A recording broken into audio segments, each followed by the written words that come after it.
welcome to the Storm Combat Instructor Training Podcast. I'm Ivana Ries, the founder and the head coach of Storm Combat. And if you're listening to this, it means you are either already on the path to becoming one of our ICS instructors, or you're seriously thinking about it. Either way, you're in the right place. So, let me start off by saying this isn't a podcast. It's not a podcast that you're going to put on in the background while you're cooking dinner. This is training.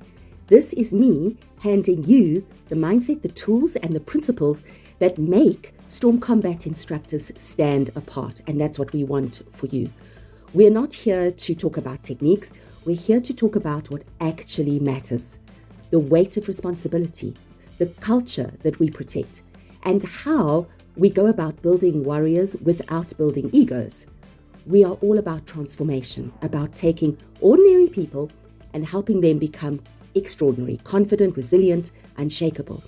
So if you are serious about carrying the Storm Combat mantle, then please listen carefully, maybe take some notes, reflect on what you're hearing, because being an instructor here isn't just about teaching people to fight. It's about carrying influence, carrying responsibility, and it literally is about changing lives. So this podcast is where we sharpen the instructors who will shape the future of Storm Combat. So, welcome, and let's get into it. You know, when someone walks through our doors for the very first time, they're not just signing up for classes, they're actually handing us their trust, and that's a massive deal. Think about it, a man who's been beaten down by life and is depressed, a woman who feels unsafe walking down her own street, a teenager who can't even look anyone in the eyes because of bullying at school. When they come in, they're not worried about belts or titles or trophies. What they really are asking is, can I trust you with me? And that's the weight you carry as a Storm Combat coach. It's not a belt. It's not about a badge. It's definitely not about ego. It's all about one thing and one thing alone, and that is responsibility. And if you don't feel that weight of responsibility every single time you step onto those mats, then honestly, you haven't understood what it means to be a coach. And here's the thing, this job, it's not about you. It's not about me. If we are coaching to feed our own ego, we have already lost. It's not about how many likes we get on Instagram or how many people know our name or how tough we may look in a photo. None of that matters. What matters is the student who is standing in front of you. And here's the paradox, the better you get as a coach, the less it should ever be about you. You're not there to show off. You're there to pull out what's hidden in them. Think about a mirror. A mirror never says, hey, look how shiny I am. A mirror simply reflects the person who is standing in front of it. And that's you as a coach. You reflect the potential that your student can't yet see.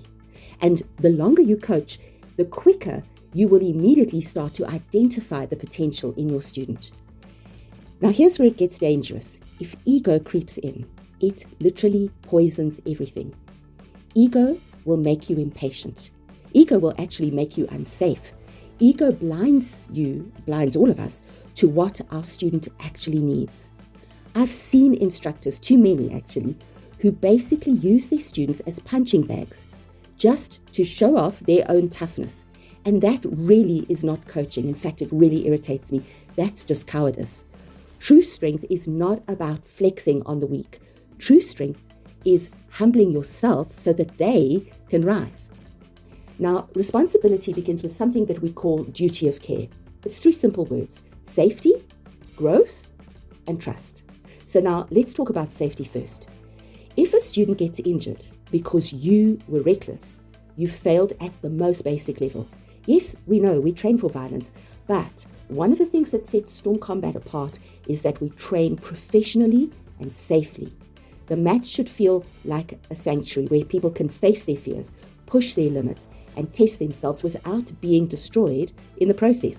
And I have seen students, I've had students come to me from other instructors who have been beaten to a pulp by that instructor and have come to a new gym or a new, they've come to Storm Combat to take up Krav again. And they have been so badly damaged that even in a safe environment like ours, they still end up giving up. And that's just tragic. So it's not just about physical safety. There's another dimension to it. Those students didn't just come in physically having been manhandled. They came in psychologically scarred. So there's a psychological side to it as well. Do our students feel safe to fail in front of us? Do they feel safe to say, Coach, I really don't understand? Do they feel safe to be vulnerable? Do they feel that they need to keep up appearances with other students? And if they do, it is up to us as a coach to completely break that expectation and that negative culture.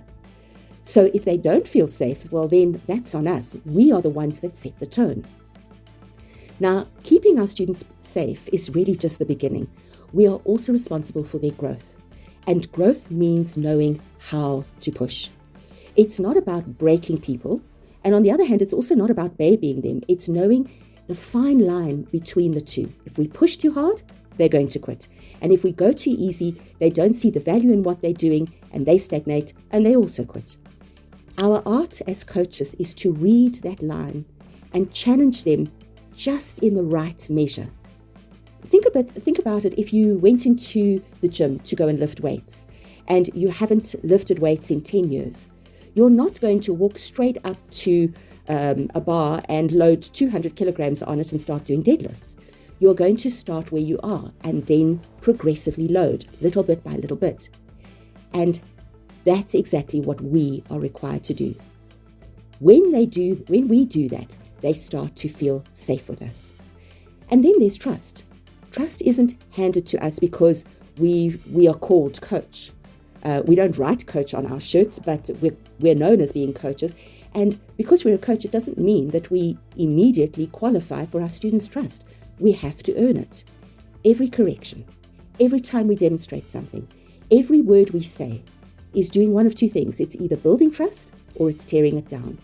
And the bottom line is, if our students trust us, they'll follow us through fire. And if they don't, it really doesn't matter how good our technique is, how beautiful our environment is, we've already lost them.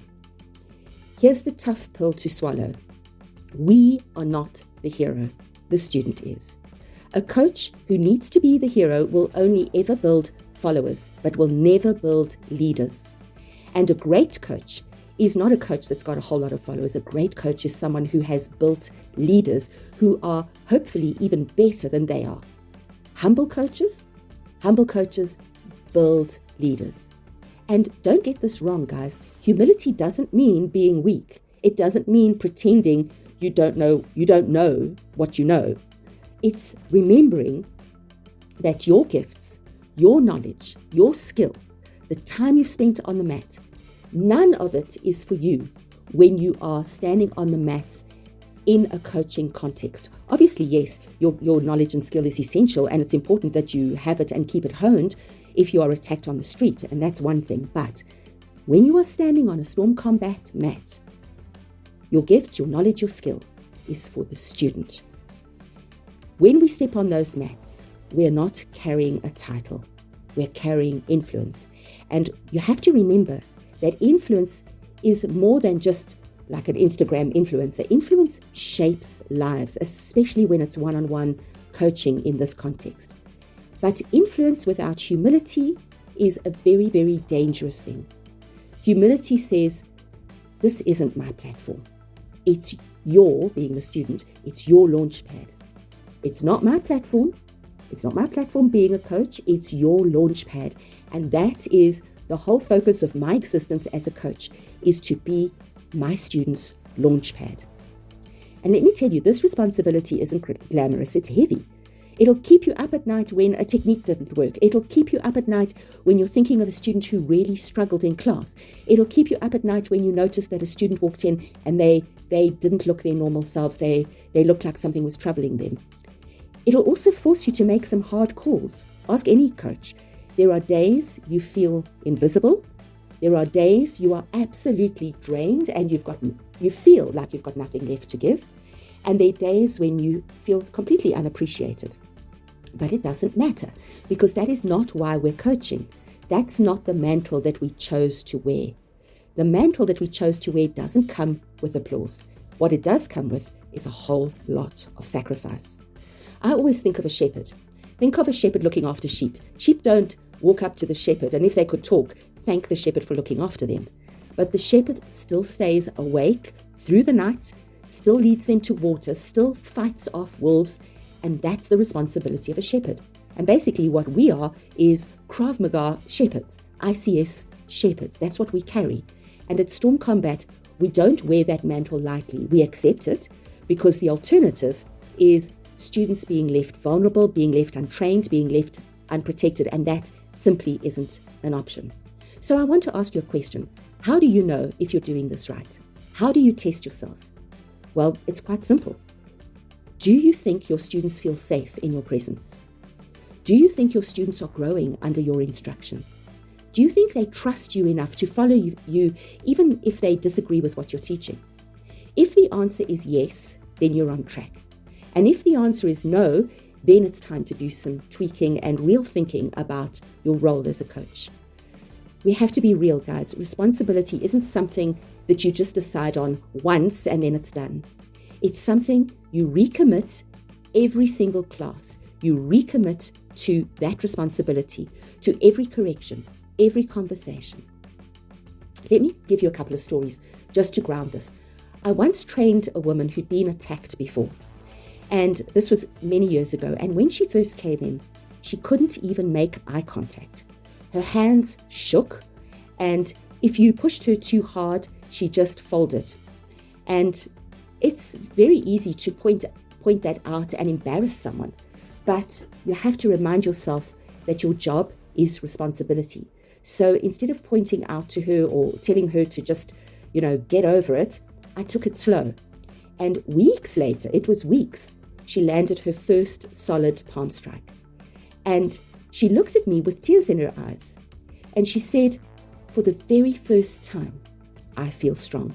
And all she did was a palm strike. But that palm strike represented to her so much more than just learning self-defense. That moment wasn't about me. It was about carrying my responsibility well enough to give her the chance to change her own reality and her own story. On the other side of the seesaw, I had a guy walk in, and it's not only one guy, I've had many guys over many years who have walked in full of ego and ready to show off, ready to prove that he was more knowledgeable than anyone else in the room. But again, my responsibility isn't about humiliating people, it's about guiding people. So I gave this particular guy some drills and quietly exposed his weaknesses without shaming him. And yes, he did leave humbled, but he left humbled and hungry to learn, and that's a win. And as time went by, he's no longer in the club, but as time went by, he became one of my most disciplined students. And that's what responsibility looks like. And let me tell you, responsibility doesn't end when the class ends. Students don't just watch us on the mats. They watch us outside too. They watch how we talk to people, how we handle stress, how we treat our family. They're not just learning techniques, they're learning life. And the role of a coach is something that, I don't know how to word this, it's almost like an elevated position. People look up to you as a coach. And if we preach honor and integrity and all of these good things on the mats, but live quite the opposite outside, they're immediately going to see it. And when they do, the first thing that's going to collapse is their trust. So that's why the responsibility we carry is a very holistic responsibility. It's not just technique, it's everything. We're not teaching just strikes or grapples. We're teaching life by the way we live and life by the way we interact with our students.